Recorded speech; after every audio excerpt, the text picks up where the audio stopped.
to the colloquium of today. We have the great pleasure to have Mariana Graña today from the CEA Saclay, the Institute of Theoretical Physics in Saclay, IPhT, Saclay Lorme de Merisier. Mariana will have a theory seminar, string theory from the landscape to the swampland. You will explain us what these words mean exactly. So Mariana Graña did her PhD, was first graduated from Buenos Aires in Argentina in '97. And then in 2002, she moved to the US at Santa Barbara, where she did her PhD thesis. I guess with Joe Polchinski, but okay, I was not sure of that. Anyway, I saw your papers with Polchinski at that time. And then in 2003, you moved to Saclay doing a PhD, postdoctoral position. Yeah, before it was, Polytechnique and École Normale. Yes. Okay, okay. And you had a Marie Curie fellowship also before getting a permanent position in Saclay, IPhT. So Mariana is an expert on superstring theory, the problem of the unification of all interactions in nature, including gravity and the standard model of particle physics at low energy. And Mariana did a lot of contributions on the problem of the compactification that is coming from 10-dimensional or 11-dimensional. I will explain all that. String theory down to the 4-dimensional world into we are living. And in particular, you will explain us what is flux compactification on which you have made contributions. And for all these achievements, last but not least, you got recently the Langevin Prize of the Société Française de Physique. So, Mariana, we look forward to your talk. Well, thank you very much for the introduction. I'm impressed with all the dates. And thank you for inviting me here. So it's very basic, very, it should be understandable, down to earth. Down to 4 dimensions. So let me start just to motivate string theory. Maybe many of you already know what's the motivation, but it's always good. So if we are at the smaller scale, at the smallest scales, we understand very well the strong force that keeps the quarks or the nucleon together. Then the atoms together are kept by the electroweak force. And these are important at very small scales. And at very large scales, as you know very well, this regime is the one everybody works on here. There is a gravitational force. Now, the strong and electroweak force are very well explained by quantum mechanics. So we have quantum electrodynamics and quantum chromodynamics. And the gravitational force is very well described by general relativity. Now, if we try to do a quantum theory of general relativity in a naive way, we get an infinite number of counterterms. So this theory of general relativity is non-renormalizable. So these forces don't want to, the strong and electroweak force don't want to mix with the gravitational force in a single explanation a la quantum field theory. Now, what's the problem? So one works in very small scales, the other works in very large scales, and we could be, well, I'll try to use this. We could be happy with 2 theories, except, you know this very well, that is actually the snake that bites its tail, because what happens at very large energies depends on dark matter, candidates for dark matter, unification, all these things happen at very small scales, and they affect completely the physics at large scales. So, one cannot really, have these 2 infinities go together, and we talk about many times about the physics of the 2 infinities. So, since a naive theory of quantum gravity does not work, then one can think, well, maybe there are we have to think radically different, and there's been two main attitudes towards these two main ideas. So one is that we don't know how to quantize. I mean, we're being dumb and we're just trying to quantize perturbatively as one does in quantum field theory, and that's not the way. So quantum gravity is the quantification of Einstein gravity, but in a different way. So we just quantize. The problem is in the quantization. And the other attitude is the one of string theory, in which you completely change the degrees of freedom. So the basic degrees of freedom are different. And then Einstein gravity, you recover at some limit of this theory, so some low energy limit of this theory, where the basic degrees of freedom are very different. And the basic degrees of freedom are these strings. So instead of point particles, we have strings.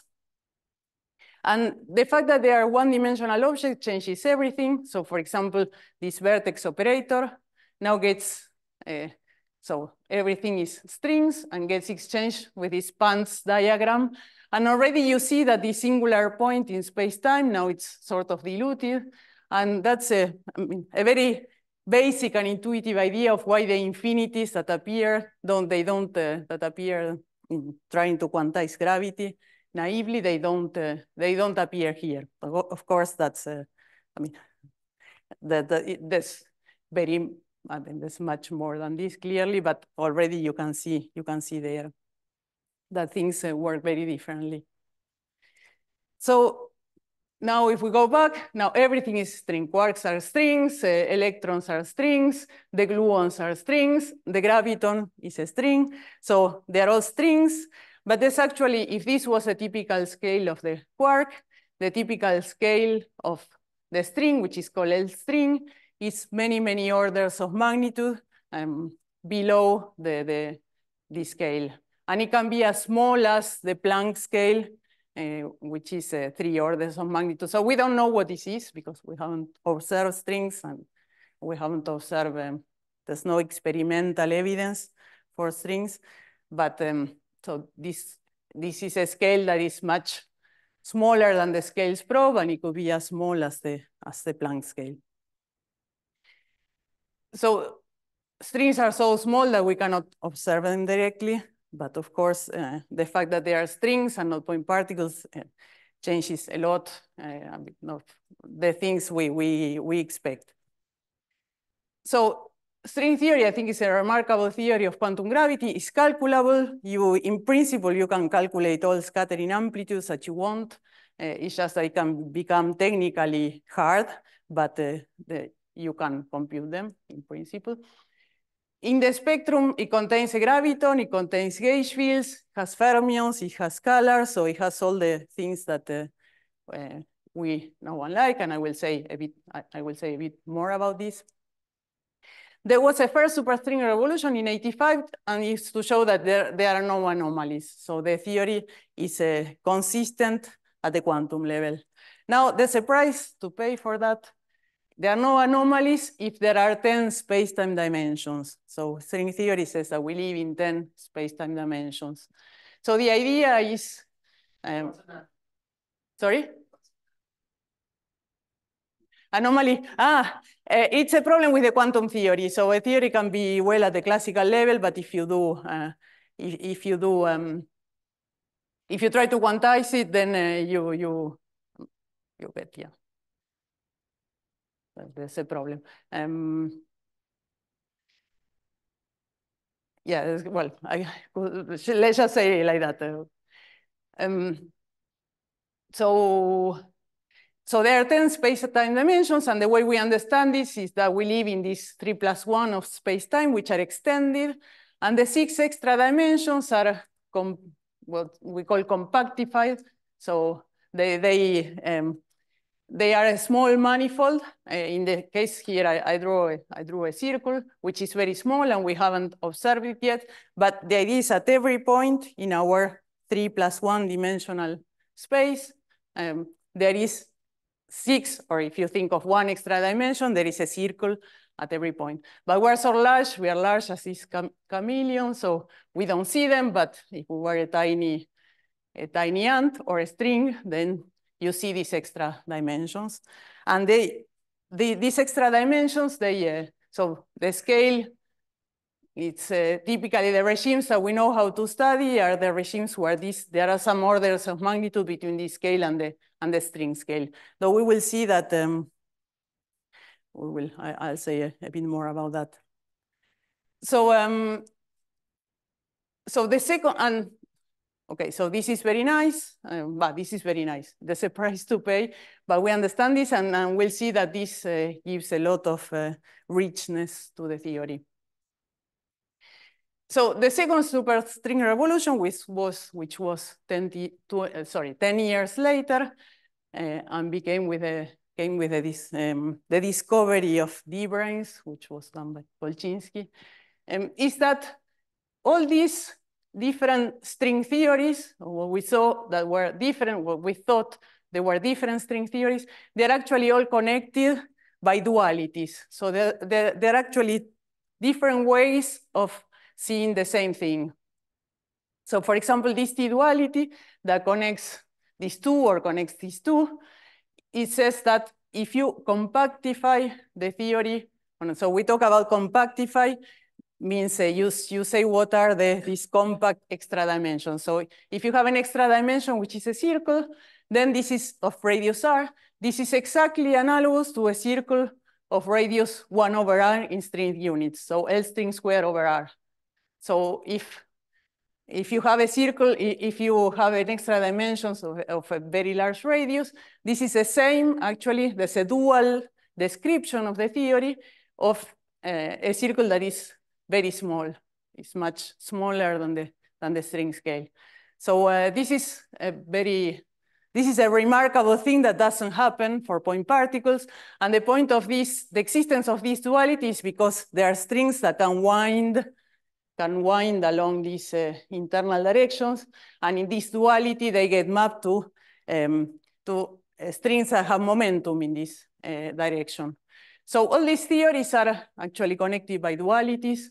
And these, for example, these are connected by S-duality, which is a weak strong coupling duality. On one side there's a weak coupling, on the other there's a strong. So we use these dualities a lot to explore things where we know where to explore, which is weak coupling and large radia. But so this second superstring revolution told us that there is a unique theory, which is very, very nice. We don't like many theories which are consistent and which are different. Now, this is a unique theory in 10 dimensions. When you want to go to our 4 dimensions that we observe, as I say, we have to go through this process of compactification. So you have an internal, what's called an internal 6-dimensional compact manifold. And the geometry of this manifold determines completely the physics in 4 dimensions. So it's not, it's not something that we don't, it doesn't do anything. So from this unique theory, this then depends on the shape, what you see, what is a 4-dimensional universe. It depends on what kind of 6-dimensional geometry you put. So there are many 4-dimensional theories that you get from this unique theory in 10 dimensions. There are multiple we can think of these as solutions, possibilities for this internal space. And in general, these solutions are obtained by an effective potential that depends on the geometric parameters of the 6-dimensional manifold. So for example, there's an effective potential for the radius. So for example, one of these parameters could be the volume of this internal manifold, and there's some potential, and the minima of this potential are all possible 4-dimensional universes. So there was in the year 2000 when people started working on this flux compactification. That actually I won't say too much, but I will mention it eventually at some point, but won't say a lot about it. There was some computation that taking one particular geometry, you already get 10 to the 500 solutions. And because of this sort of idea, they come from a potential. People started talking about landscape of possible 4-dimensional universes. So that's where the word came from, the year 2000, we started to talk about the landscape. Now, the simplest example is to have a 6-dimensional space that is a torus, or a product of circles. And this is very nice, but you preserve all the supersymmetry in string theory, which is a lot. Here you get a supersymmetric spectrum, and with much more supersymmetry than any beyond standard model construction. So here you cannot have a chiral interactions, for example. Then the 4-dimensional space is Minkowski, so you don't have a cosmological constant, as we know we have today. And another thing is that the radii of the circles of these tori are not fixed. So you can have a torus which is a kiloparsec large, or a torus which is tiny. They're all solutions, they're all good solutions. And if these radii are precisely those effective, those parameters. So if you look at the theory in 4 dimensions, these radii are scalar fields. And it says that there is no effective potential for this. So these are scalars which are massless. And so they will lead to a long range fifth force. So they are strong bounds of what the masses should be. So basically these are ruled out, and this is one of the biggest problems in these compactifications, is that there is a very large number of these massless scalars. So torus is very nice, but it's actually excluded. So we have to go to the next to simplest example, which is already much more complicated, as the picture shows, but it's the next step. And so what kind of geometries we can do? It's given by the equations of motion, which are when the energies are much less than the string scale, that the typical energy of the string, which is, it can be as large as the Planck mass. Then the equations of motion are just Einstein's equation. And if there is no source for an energy momentum tensor in the internal space, it says that this internal space has to be Ricci flat. So the Ricci tensor has to be 0. But remarkably, for these compact spaces, you can have a space that has curvature. So the Riemann tensor is non-zero, but still this Ricci tensor is 0. And those spaces are called Calabi-Yau manifolds. So they are not flat as tori, but they have a curvature, but it's such that this Ricci tensor is equal to 0. Now, okay, why did we complicate our lives? Because this still has a lot of, so this breaks part of the supersymmetry that we have in string theory, but it's still the universe in 4 dimensions will still be supersymmetric, but it's much less than tori. So here we already have, well, n=1, that's a label for how much supersymmetry you have. But at this level now you can play, you can have chiral interaction. So this could very well be a theory beyond the standard model. But you still have massless particles, like for example, the volume. And actually you have many more than in torus, than in tori. And the 4-dimensional space is Minkowski, so we still have this problem of the cosmological constant. So why did we complicate our lives? Well, it's actually, these are much richer than tori, and we know how to overcome these problems. We know how to break supersymmetry, we know how to give masses to the particles, and this I will explain in more detail. This is more complicated. And how to get masses for these particles is by including fluxes. So there are some higher dimensional generalizations of electromagnetic flux that you can have in all these non-trivial cycles. So that's what's called flux compactification that Luc mentioned. And yeah, I've been working on that a lot. Now, there's a large number of Calabi-Yau manifolds in 6 dimensions. We don't even know if the number is finite.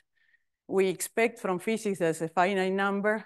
And then for each of them, you can have like these 10 to the 500 possibilities of arranging the flux in all these. The geometry is so complicated and it has so many non-trivial. So if you think of a 2 torus, there are, it's even more or less strong. Here, there are two non-trivial one cycles, this and the other, the two circles.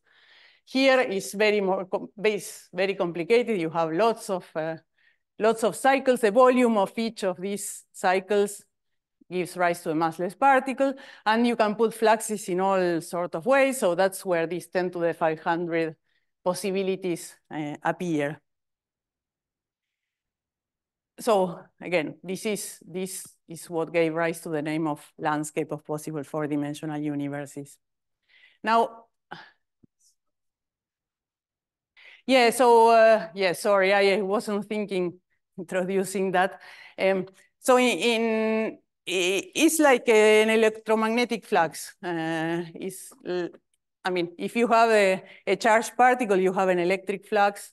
If you have a monopole, or you can have a magnetic flux. And it's exactly the same now on the internal dimensions. And you can have, since you have strings and you have which are one-dimensional, you have also branes, which I'm not going to mention. So you have possible field strength that that exists in string theory, and having a flux for that field strength. That's these fluxes, are they considered as a swing one field, or? I mean, there are yeah. Spin. Sorry. These are fluxes for yeah, very good. Yeah, for spin one, or you have a higher spin. Yeah.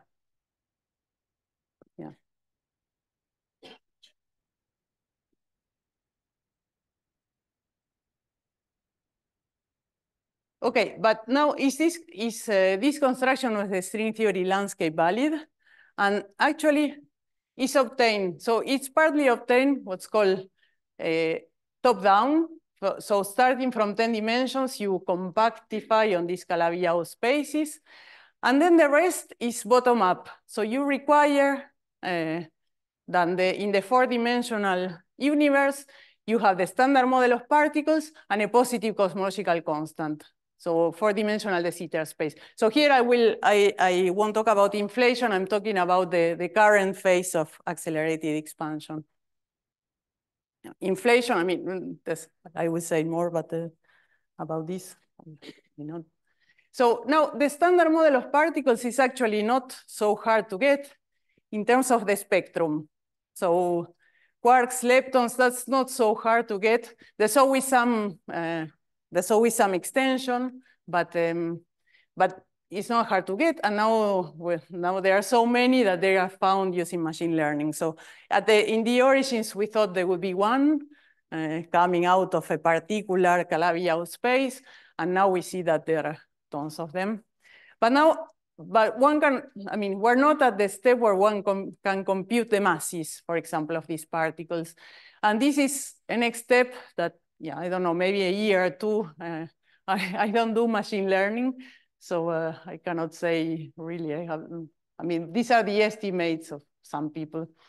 And in order to compute the masses of the Yukawa couplings, the problem is that you need a metric of the Calabi-Yau manifold, which we don't have explicitly. You need an explicit metric. Yes. Yeah, for the 10 to the 500 is easy. 10 to the 700 is just an extrapolation. So what they do is to find the standard models in certain Calabi-Yau manifolds that have a small number of a small number of non-trivial cycles, let's say, a small number of these moduli, of these fields. And they see that the number of possibilities that you have grows exponentially with the number of massless fields that you have. And since they are Calabi-Yau manifolds, we know of Calabi-Yau manifolds that have lots of massless fields, that have, I don't know, 300,000 massless fields.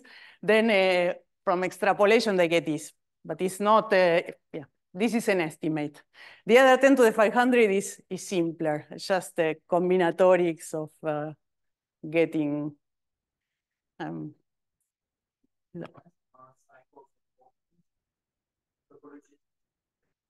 Yeah. Topology is basic here. Yeah, exactly. So in the simplest way to get the standard model, that's not, I mean, this was one way, but now it's not typically what people do, but that's the simplest way. You can wrap brains, well, to go, sorry, it's here.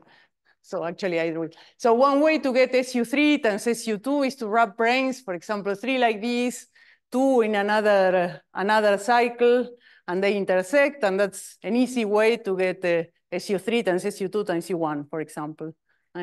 So it's key what kind of non-trivial cycles you have. And the more cycles that you have, then the richer the thing is, and indeed they find that this goes exponential in the number of standard models that you have grows exponentially with this the number of cycles.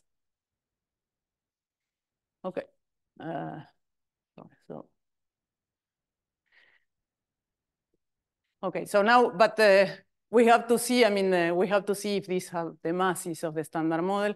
For that, we need this metric, which is found these days using machine learning. So we have to machine learn over machine learn. But for the cosmological constant, it's much more difficult to get a solution with a positive cosmological constant. In string theory, it's much more difficult.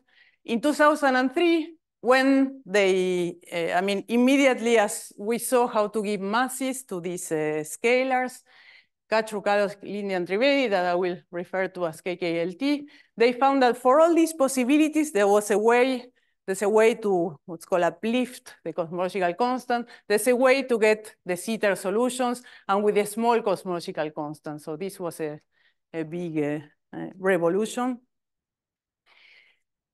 But so actually we started that in Saclay. From the point of view of hologram, I mean, there were some issues here. So we started looking at the solution, which is very complicated, more in detail, and we found problems, and in particular instabilities, but it's not clear where the endpoint is. So clearly the solution or the background in the internal 6-dimensional space is more complicated than what they were saying, but maybe it's not. Maybe it's still a good description what we have. So we found many issues, but in order to say whether this completely rule out this construction, you will have to do more calculations, which we cannot really do at this point.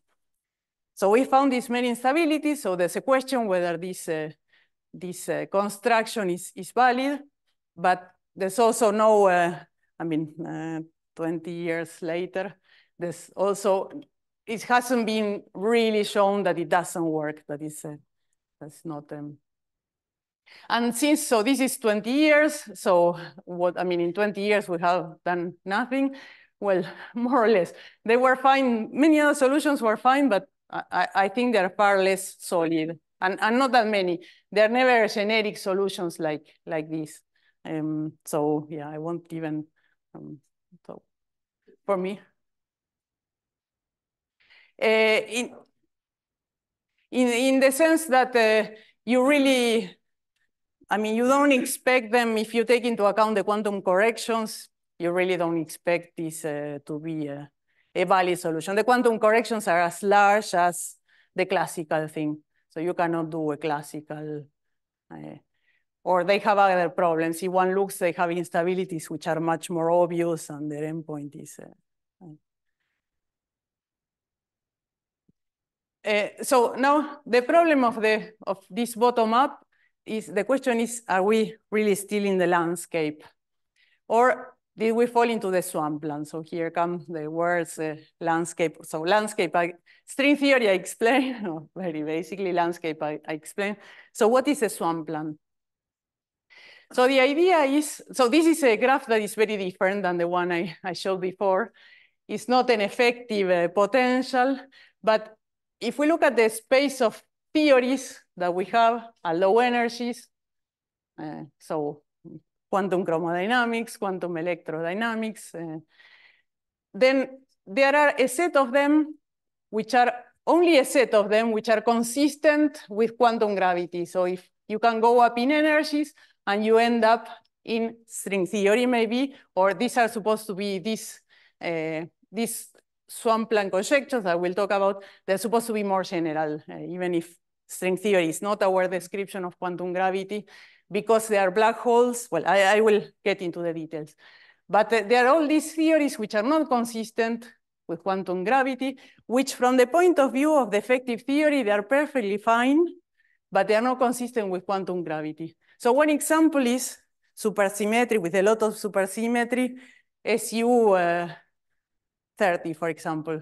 SU 30 is not with what's called N equals 4 supersymmetry. That's not compatible with quantum gravity, according to the conjectures. While if you look from this point of view, there's nothing wrong about having gauge group, which is SU 30. Now, there's a series of conjectures on the properties that this low energy field theory need to have, so these effective field theories, to be in the landscape. So this started in 2006, and it's now increasing. I mean, it's very popular these days. Last year in October, there was a school on the swampland in Munich, and there were 120 students. So this field is very, very active right now. And these conjectures are based on the physics of black holes and or inspired by string theory. And I will mention a couple which are purely based on the physics of black holes, and they are the most solid ones. So, for example, an effective field theory is consistent with quantum gravity should satisfy. So it's a necessary condition. It's not sufficient. So there are, in these conjectures, there are lots of necessary conditions. So it should have no exact global symmetry. So any symmetry that you see, any global symmetry that you see in low energies, eventually has to be either broken or gauge. Yep. So, and this, you can see this, the motivation comes from black holes. Suppose you have a global symmetry and there's a black hole, and you throw in the black hole n copies of charged particles which are charged 1 under this global symmetry. A black hole evaporates by Hawking radiation, but the Hawking radiation is blind to global symmetries. So eventually you end up, I mean, below the Planck mass to what's called a remnant. So some black hole that has charge n. And the same you can do with charge, a remnant of charge n plus 1. You have an infinite number of remnants below the Planck mass, and that's a problem that it was shown that would drive the Newton constant to 0, it has infinite entropy, so that's a big problem. So this conjecture, which is actually before 2006, it's a very solid one, and I think all of the community believes in this conjecture.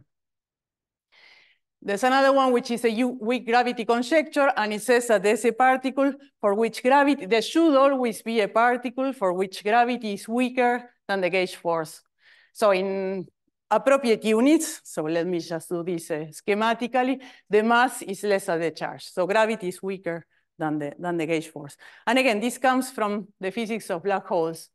So black holes are, on the contrary, they have mass larger than the charge, larger or equal than the charge.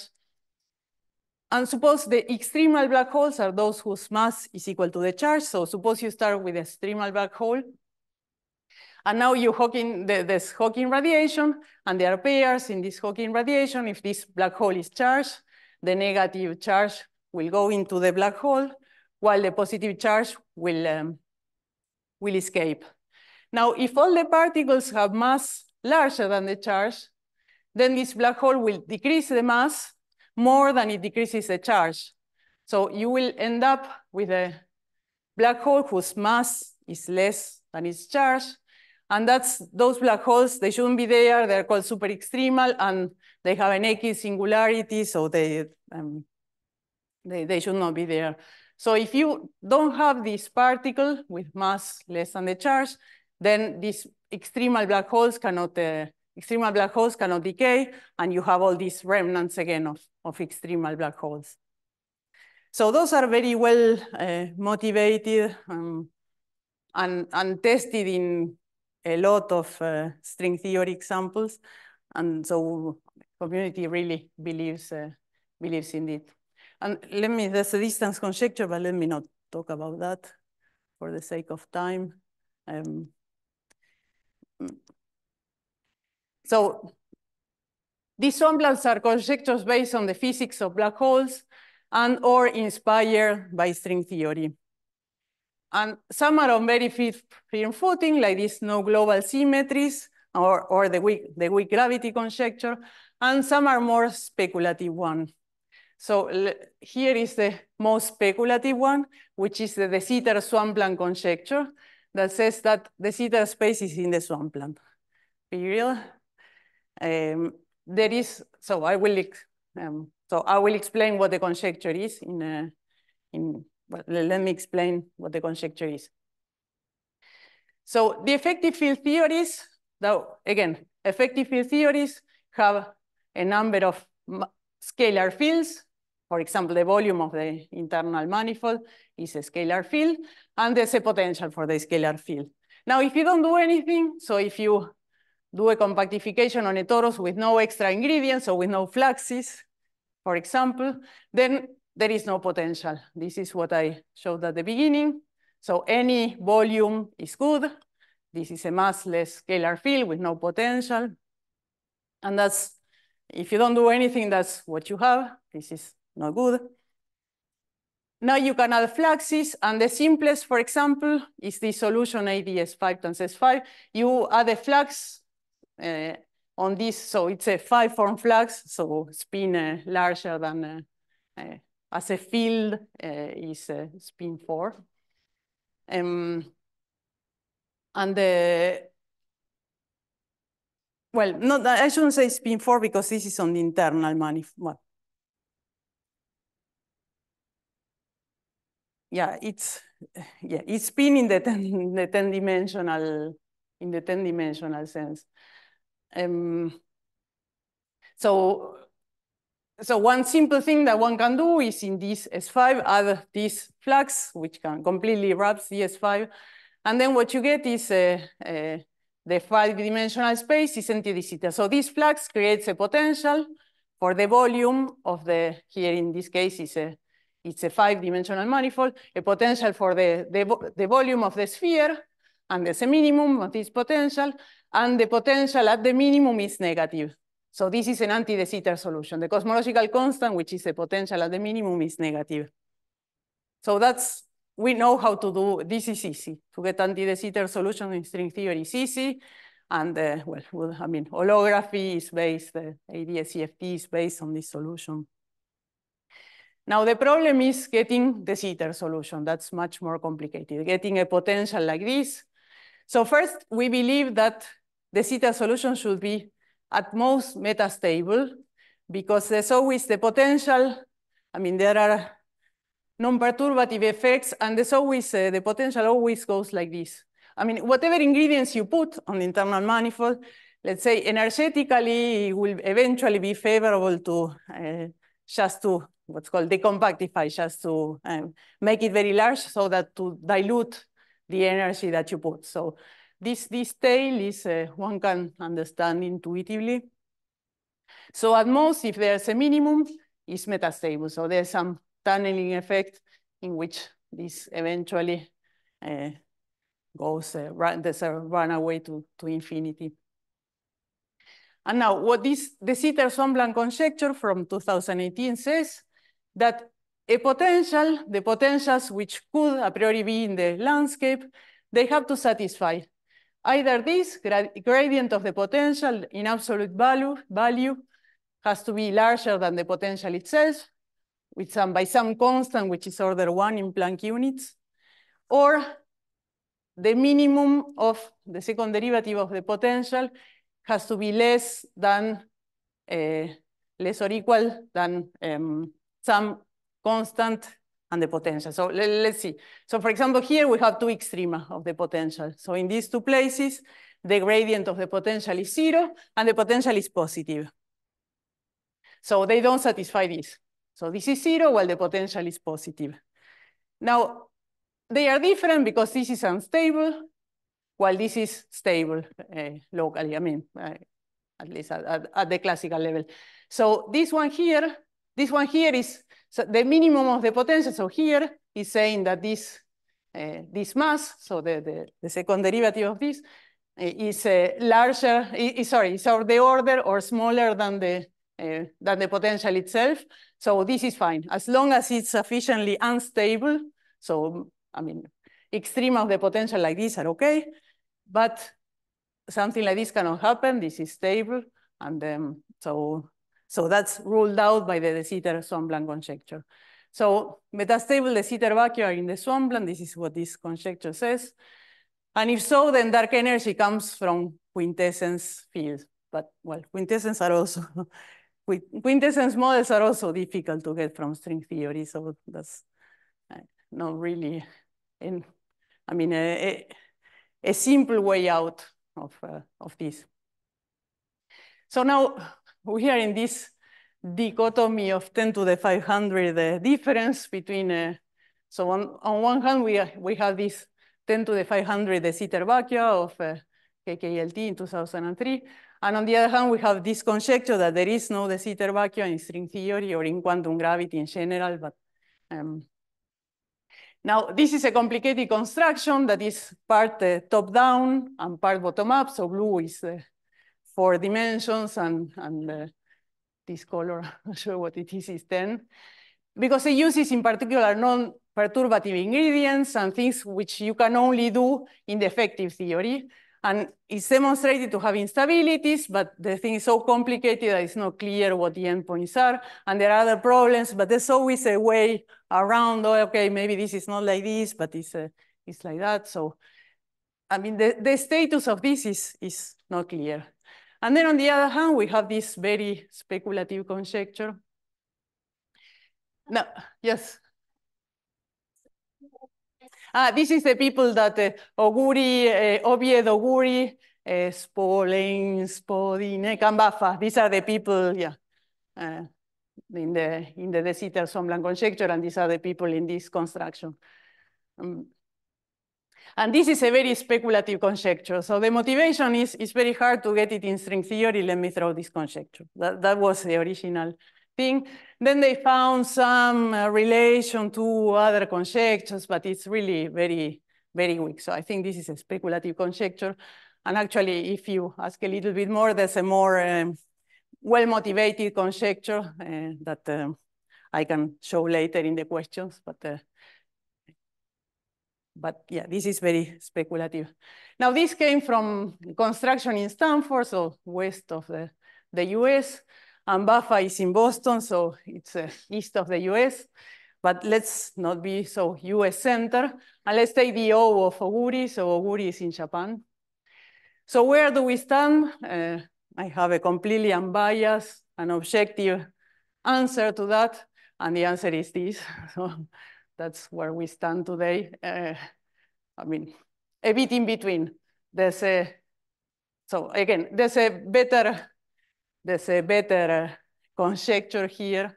And this doesn't work as we believed, but might eventually work. So to summarize, so string theory is a remarkable theory where one can compute things, unique in the sense of this, that we know all these string theories that we believe are connected.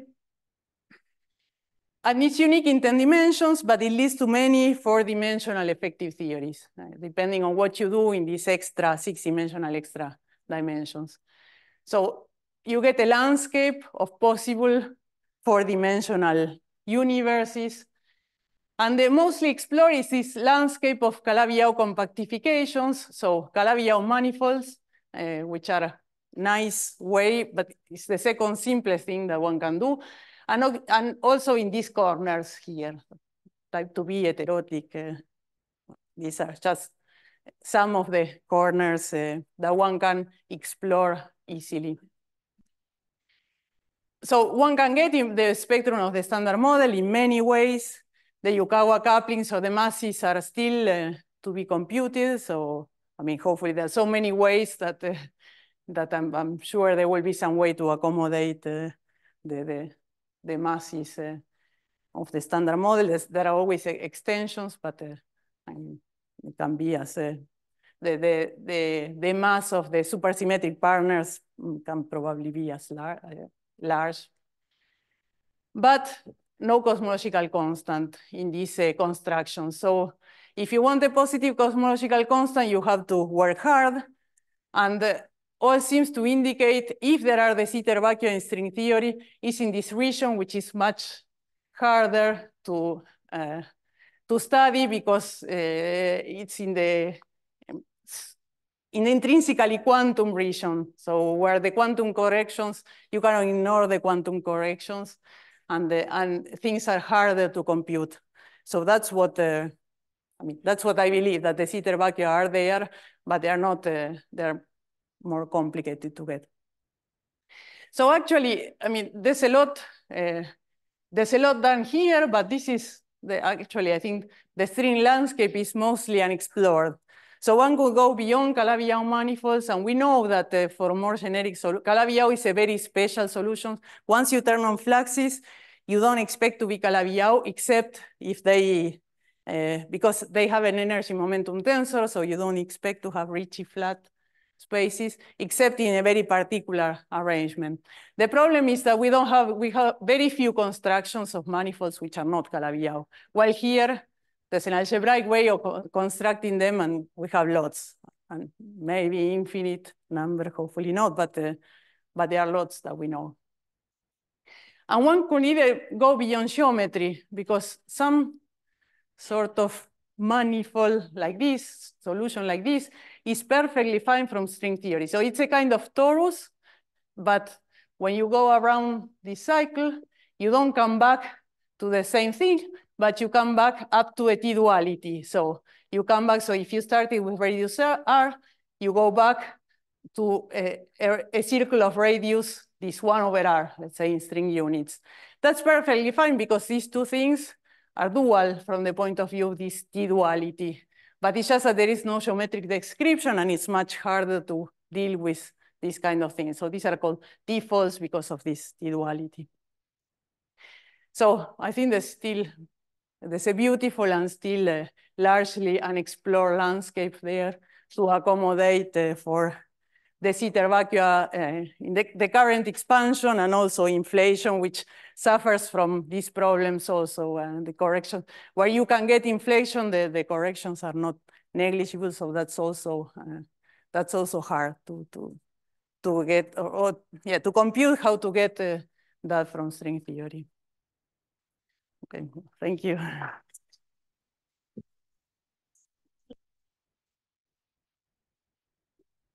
Thank you, Mariana, for the nice presentation. And we shall move to questions. Here I have Jill. Okay, wait for the mic. Thank you. You mentioned that the decreasing tail of the potential is generic. So therefore, why is it difficult to obtain quintessence, in the sense that this is precisely what we need for quintessence? Yeah, because it's too steep. I mean, or you have to be, let's say it's not steep when the manifold is so large that we should have observed it. So yeah. To what extent people can actually do calculations within string theory? Well, maybe let me rephrase. I mean, are all these difficulties technical or conceptual? They are technical in principle. Well, doing non-perturbative things, that's another story, and we don't know how to do that from string theory. For example, in this construction of the Sitter vacua, you do it from the effective four-dimensional theory. But loop calculations, in principle, one can do. But it's just that the background is so complicated that you don't. Yeah. But it's a technical it's a technical problem. Next question. Yeah, thanks. Wonderful talk. So I have two silly questions. First one is that as cosmologists, we are used to extra dimensions that are huge, right? And those also arise in string theory. And now when you look at the string theory, as you have explained, you have got these compactified dimensions and they give rise to Calabi-Yau manifold and so on. So I always wondered whether there is any relation between these tiny compactified dimensions and these huge extra dimensions that are very relevant to cosmology. Well, there is this T-duality relation between very small and very large dimensions, but yeah, I'm not sure that's the connection. I mean, in some sense, if you showed that if you wanted an anomalous free string theory, you needed to compactify 6 dimensions, and these are sort of Calabi-Yau manifold and so on. So, but these are tiny dimensions. But we are also confronted with theories who actually provide alternative explanation for acceleration expansion of the universe, and these are related to extra dimensions, and these are the size of the horizon size, these extra dimensions. So these are also extra dimensions. There are theories that live on 5 dimensions. Sorry, what did you say, Blanca? Like the similes of, Ghiadevali and Porati. And yeah, the large extra dimensions. Yes, exactly. That's still small in the sense. So, I mean, theories of large extra dimensions are, so now there's a new, using swampland conjectures, actually, they show that maybe one can have a large dark dimension, one single large extra dimension of the order of 1/10 of a micron. So it can be tested very soon, maybe where there are deviations of gravity. So this, these constructions could be, if you have only one large extra dimension, but large, again, it's not so large, then you're still, I mean, it's not ruled out by experiments, one large extra dimension. Yes, but is that one large extra dimension reduces your compactified manifold to a 5 dimension? No, it doesn't. No. I mean, yeah, it's a very good question. Okay, so next question. No, it's a very good question. The way we treat it is as small as the other ones. But some, I mean, let's say the way we treat it, but it's not so much explored. So precisely this scenario of is called the dark dimension, which is relatively new. Now, one of the things is to see how to get that from string theory, because usually all 6 are on the same footing in string theory. So it's hard, I guess it's hard to embed that. Maybe with fluxes of a particular, some fluxes are much larger than others, but it's hard. On Calabi-Yau manifolds in particular, you don't have a single out. So it's a very good question. It's not, you should treat them as this, but with a particular single out dimension, which is not obvious to see how that can come. Okay. Thank you for the talk. First, a comment about the last question. There are a lot of observational constraints about both cosmology, particle physics, and so on for the large extra dimension. Therefore, it's roughly ruled out. I have a sort of fundamental question. String theory, even in, superstring theory in 10 dimension, it is consistent only if you consider the 10 dimension in flat space. And, but the whole gravity is the question of a curved space. Therefore, I wonder if really string theory from the very beginning is a consistent model, because the assumptions are not consistent, but with what we are considering as gravity Yeah, no, I mean, it's not true that, so we believe it's consistent in curve extra dimensions.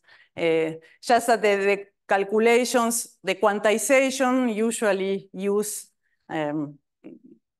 flat space. That's where we know how to do things. Exactly. But there's also, one can also quantize, for example, these Calabi-Yau manifolds, string theory. But you mentioned, for instance, you mentioned M theory and tensor theories. Both of them and the KALT, they use results from the perturbative string theory, and then consider that, for instance, a D-brane in 6 dimension and so on and so forth. I mean, the whole, if the original, the base is not consistent, then extend it to other complexities. I mean, no, but, unfortunately, I'm not sure that they are, even in non-perturbative approach, it is consistent. So, yeah, no, we believe it's consistent in any background in general, in 10 dimensions. It's just that that's much harder it's much harder to compute. Already, I mean, for Calabi-Yau manifolds, there are certain exact results that you can do.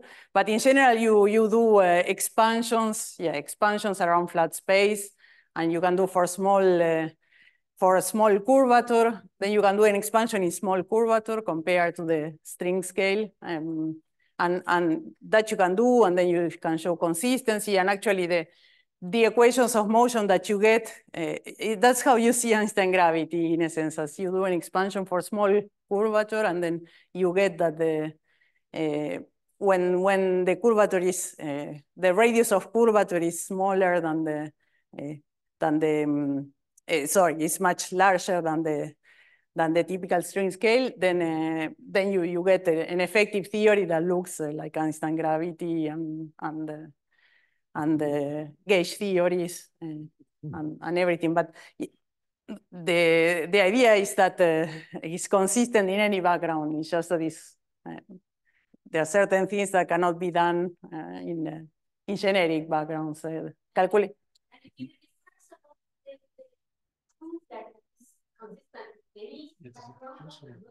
No, it's not shown. No, it's not shown. Yeah, it's not shown. Okay.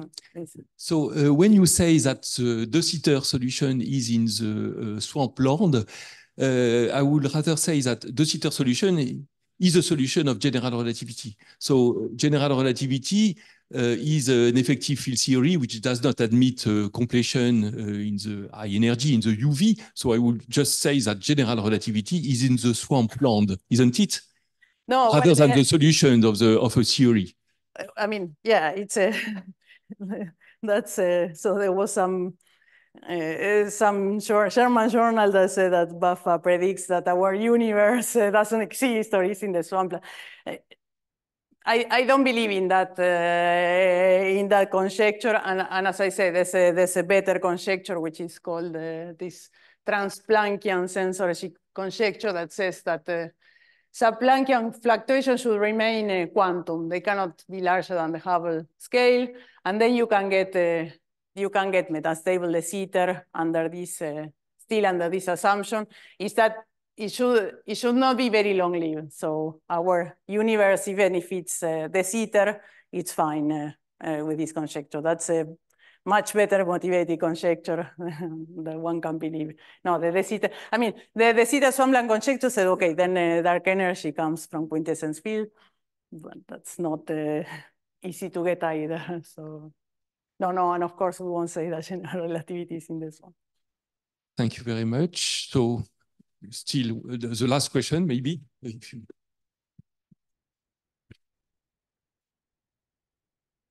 Well, it's related to the last question by Luc. Since this string theory is complicated, most of your arguments are based on conjectures. I mean, some examples give us hints that some arguments may be valid for all the theories. But let's assume, for instance, that the Sitter conjecture is correct, that it cannot be obtained positive cosmological constants nor acquaintances. So therefore, would this be, if this would be proven, it would be a kind of way of proving that the string theory is not correct. So maybe the other possibility of loop quantum gravity would be the right way of doing it, in the sense that you don't need extra dimension in that case. I mean, what do you mean by proven the conjecture? I mean, these conjectures let's assume are... that one day there is a theorem. I do know that for the moment this is not the case, but let's assume. So it would prove that string theory is... Well, again, if we, I mean, there can be deviations from... so there's still, quintessence is not completely ruled out. But again, I don't... I put the first. I work in the landscape. I see what solutions one can get from string theory. I'm not, I'm in the more in trying to do top-down things, but and I see that it's very difficult. So that's what I'm saying. It's so I think it's just there, but it's very difficult. If this is, I mean, I don't think will ever be proven, and I don't believe in this the Sitter-Swampland conjecture. The other seems much better motivated. But then he will say that the one has to see deviations from the minus the omega equals -1.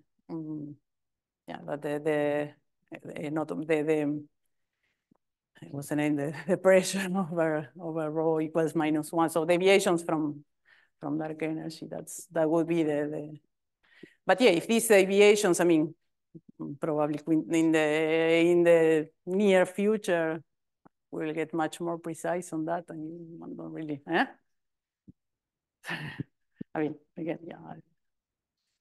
Okay, so we shall thank Mariana again for the nice presentation. Thank you very much.